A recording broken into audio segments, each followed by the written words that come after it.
मेरा नाम है सिद्धार्थ शुक्ला। मैं कर रहा हूँ अपना मास्टर्स फ्रॉम एनआईटी त्रिची। लेकर आ गया हूँ आप लोगों के लिए लास्ट वीडियो। यहाँ पर हम बात करने वाले पेपर 2 के मैकेनिकल इंजीनियर और पीपीएससी असिस्टेंट इंजीनियर के पेपर को हम यहाँ पर सॉल्व कर रहे हैं।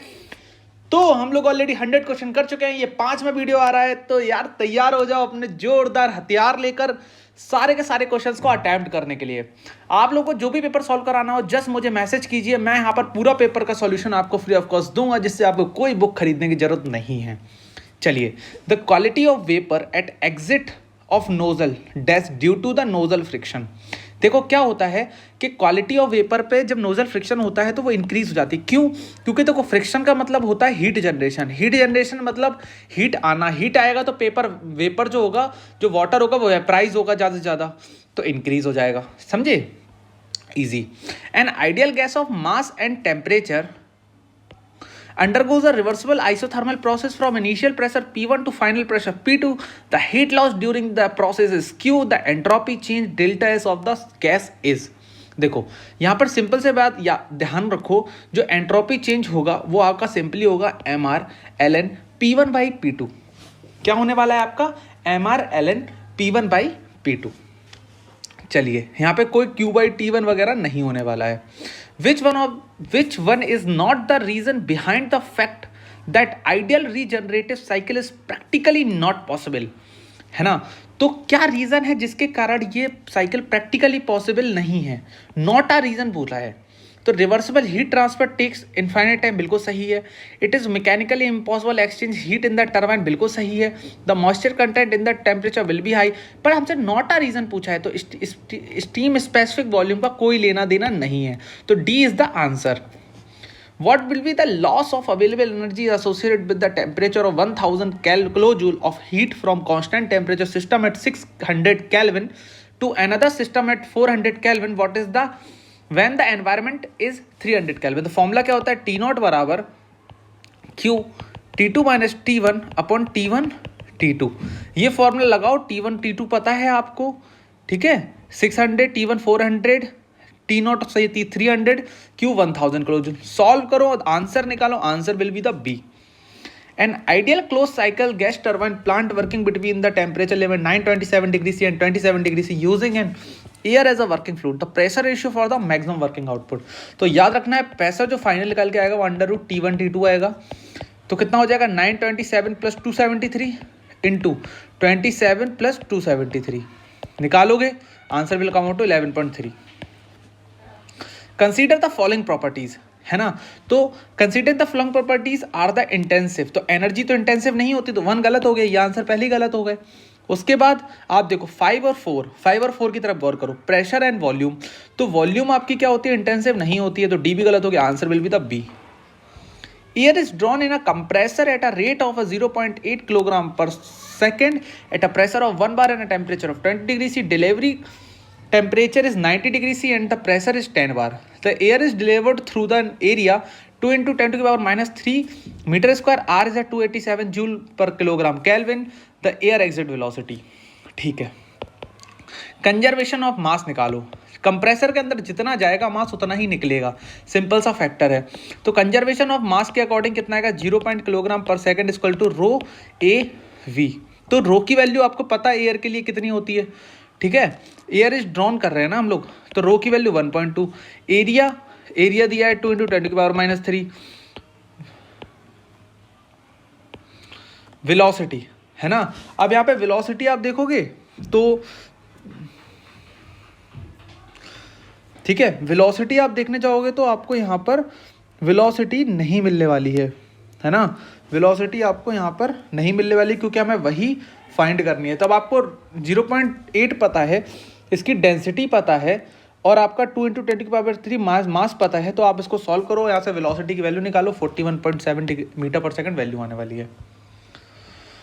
For a given value for a reverse Carnot cycle the variation of TL sink temperature for a different values of COP is represented by the which one of the following graphs. ठीक है, तो simple सी बात है, आप याद रखो यहाँ पे COP और TL के बीच में बोला, तो COP क्या होता है? TL upon TH minus TL होता है। तो इसको अगर सिंपल करो तो 1/1 TH अपॉन TL -1 हो गया आपका, यही होने वाला है ना? तो COP और TL में क्या है, अगर TL बढ़ेगा तो COP भी बढ़ेगा, तो answer will be the V। Mach angle alpha is a Mach number M R relates with, ठीक है, तो M बराबर साइन इनवर्स 1/अल्फा। In a polytropic process equation PV constant is N is infinite large, the process termed as, तो constant volume, अगर n की value infinity है तो ये कांस्टेंट वॉल्यूम होता है, n की वैल्यू 0 होती है तो कांस्टेंट प्रेशर होता है, n की वैल्यू 1 होती है तो इसकी आइसोथर्मल होता है, ठीक है, और n की वैल्यू गामा होती है तो एडियाबैटिक होता है। Biogas is predominantly by methane, याद रखना है।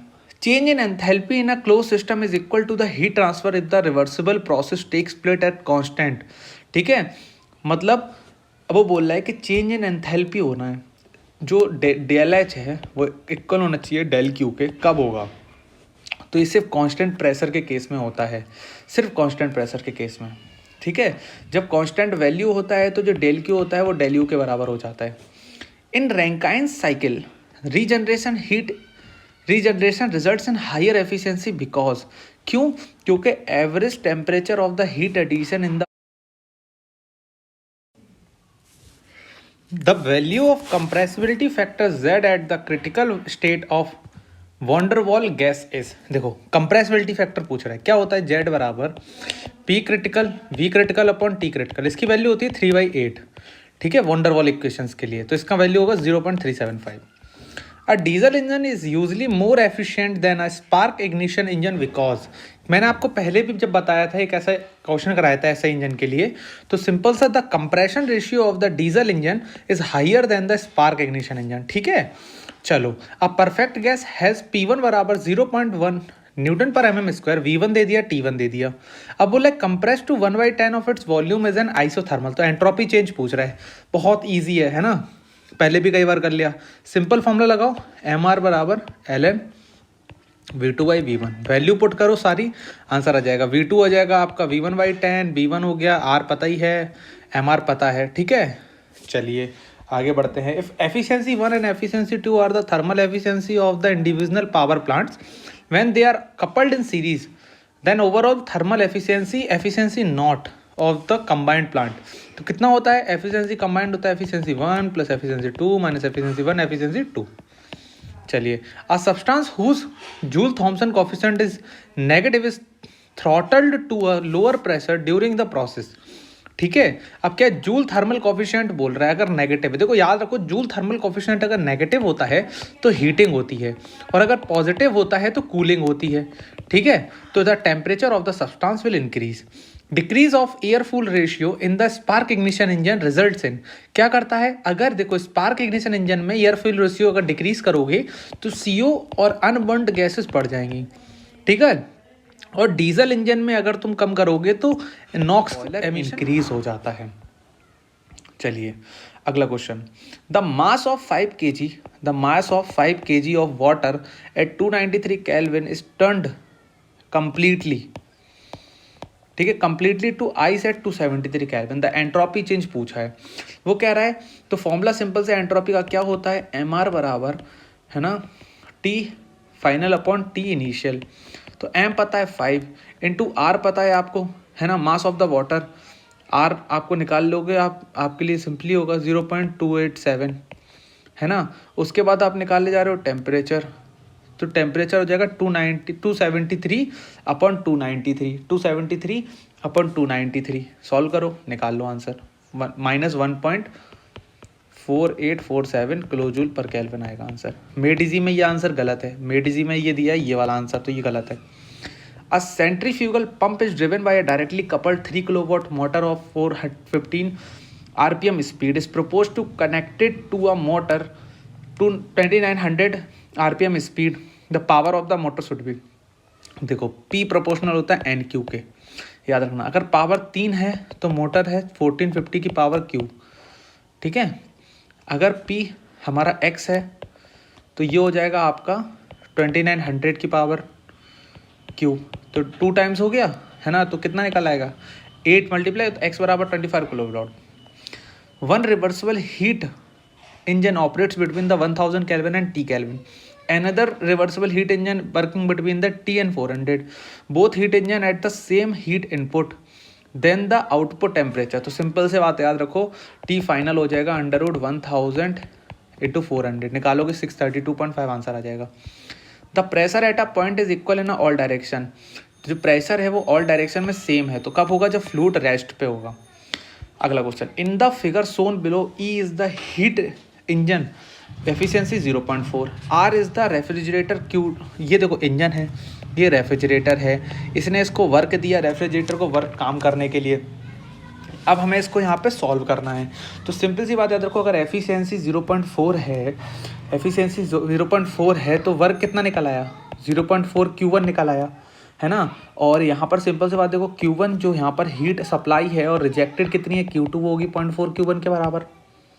और यहाँ पे दिया है Q2 + Q4 है आपका 3 Q1 के बराबर, 3 Q1 के बराबर है, तो यहाँ से Q4 की वैल्यू निकाल सकते हो आप, Q4 की वैल्यू निकल आएगी। Q4 की वैल्यू कितनी निकलेगी, 2.4 Q1। अब Q4 आपको पता है ना, जो यहाँ से जा रहा है ना, और सिंपल सा आप लगाओ Q4 -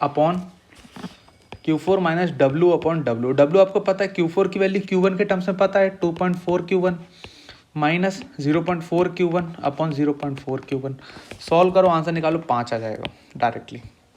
An automobile moving at a velocity of 40 km/h is experiencing a wind resistance 2 kN. If the automobile is moving at a velocity 15 km/h, power required of the overcome the wind resistance. अब wind resistance कम करना है, ठीक है।